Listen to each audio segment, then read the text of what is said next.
नमस्कार, मी सौ हेमलता दीपक भरेकर, राहणार Shantivan society, building number 10, flat number 7, Eklavya college जवळ, कोथरूड, पुणे। आमच्याकडे दरवर्षीप्रमाणे महालक्ष्मींचे याही वर्षी आगमन झालेले आहे। आम्ही महालक्ष्मींसाठी आज शेती देखावा सादर केलेला आहे। आज मुलांना, शहरातील मुलांना शेती काय असते ते माहिती नसते, त्यानंतर धान्य कसं उगवतं तेही याची कल्पना नसते। यासाठी आम्ही हा देखावा सादर केलेला आहे, पारंपरिक देखावा। त्यानंतर आपण शेती देखाव्यामध्ये सुरुवातीला पाहणार आहोत शेत नांगरणी। शेत नांगरणी केल्यानंतर त्यामध्ये आपण धान्य पेरतो, म्हणजे भात पेरणी केलेली आहे। भात पेरणीनंतर भात लावणी केली आहे आणि भात लावणीनंतर त्या भात छान येण्यासाठी आपण त्याला खत मारलेलं आहे। खत मारल्यानंतर ते भात छान आल्यानंतर काढणी सुरू होते।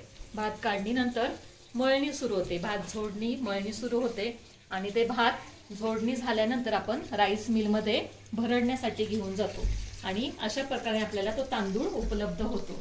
धन्यवाद।